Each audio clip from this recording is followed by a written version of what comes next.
another AV Jam. We're here with those two on the screen. Mick Roach down the end, one of our colleagues, and the world-famous Kev McLoughlin has joined us to talk about his AVIXA Diversity Event, which we're at tonight. I'm going to kick off, Kev, and ask you about the Diversity Council and your own involvement in that. Because I've seen a lot of coming out of the US. Are you Captain Diversity in the UK? Something like that, yes. Yeah. In fact, I think I am the only person in the Diversity Council in the UK at the moment. And that's why you're asking for volunteers, right? Absolutely need more volunteers because I have put a lot of work into, putting this event together today. And, I'd like some help next time. So what happened was last year was my first year at Infocom, and it was great. Yeah. And I spotted that there was a meeting for the AVIXA Diversity Council, which happened to be the first ever meeting of it. And so I signed up. I noticed that it had a request for people with a disability to join up. So because I'm deaf in one ear, also have tinnitus and balance issues associated with that, I thought I'll sign up and champion the assisted listening cause. And I went along, and as it turned out, I was the only person there representing disability. Okay. So, having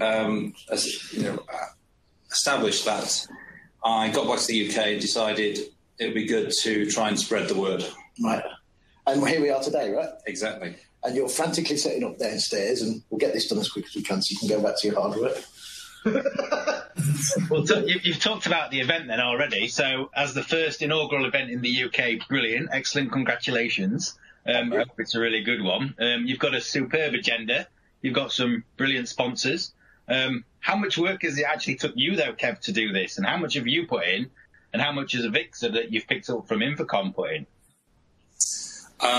Interesting question. Let's just say that I've put a lot of work in, and I think that AVIXA could have put more work in. But having said that...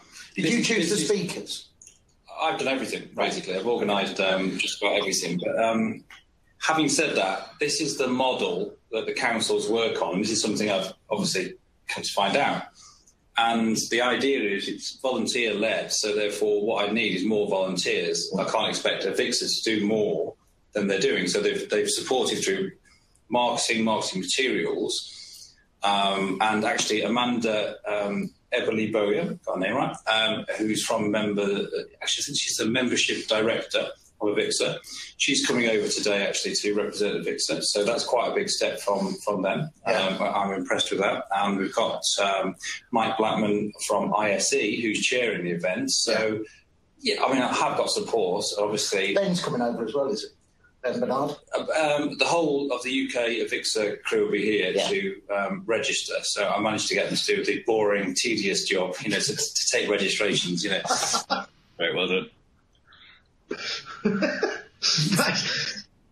So with the event being built around hearing assisted listening, what can we as an AV community do to kind of bring that technology in? Because if I'm right in saying, I know in the US, any room over a certain number, there's kind of a legal requirement that anything for assisted listening has to be put in as part of the room.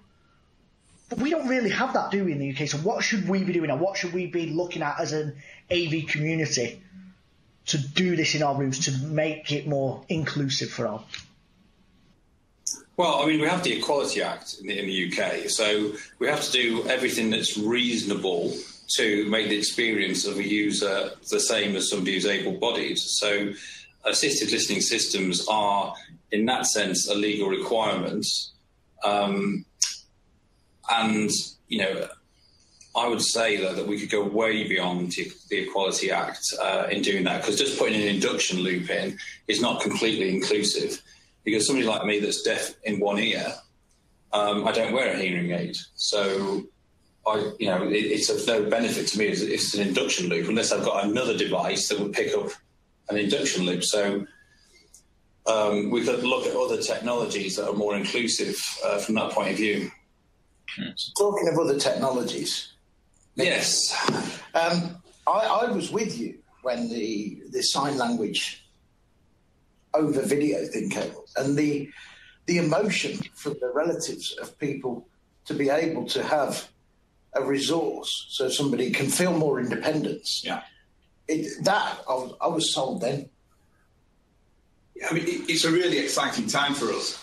We've got a solid video conferencing platform that we've been developing since, well, way back. Kev started with us back in 2011 developing this, and that's developed to a point now where we've got over 50,000 video calls rolling across that platform every year.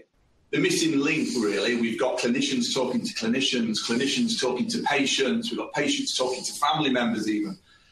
What we've never been able to do is link other specialists in. So over the last 2 years, we've done a huge amount of work developing a web-based portal that interpreters can access, that users can access, and bring them both together.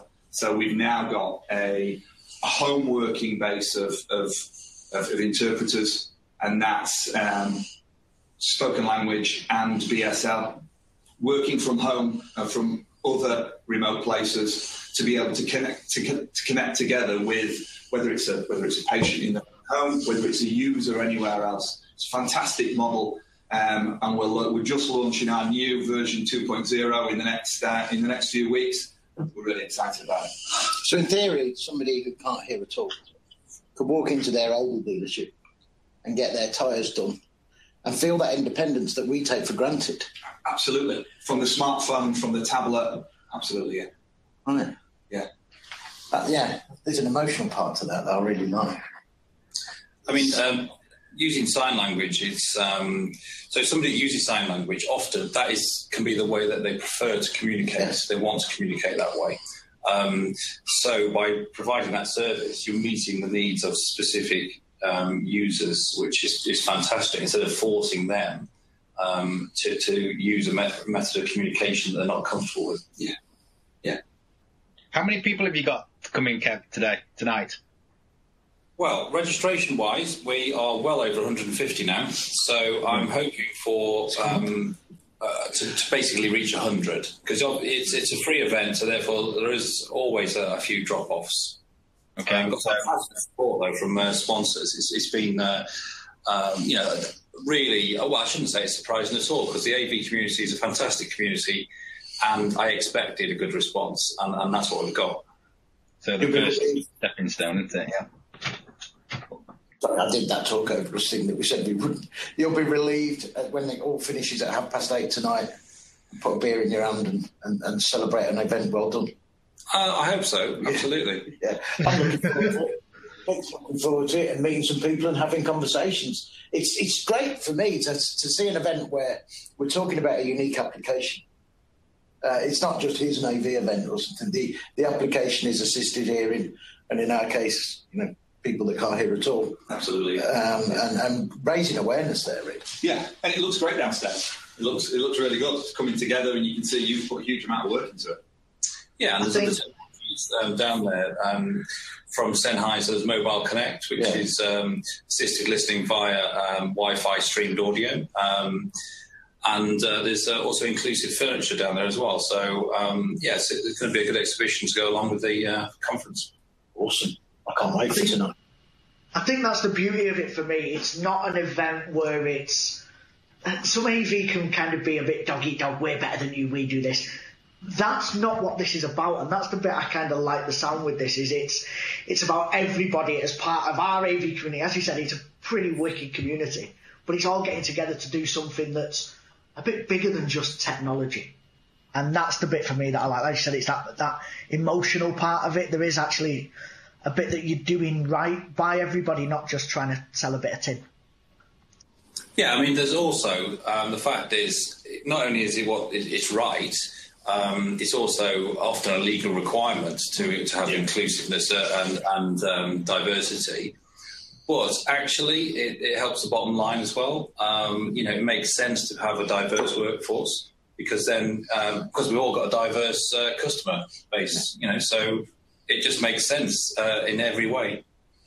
It makes sense in every way. Finish it there, yeah. Thanks for watching, everyone. Thanks for joining us, Kev. Pleasure. See you next time. Cheers.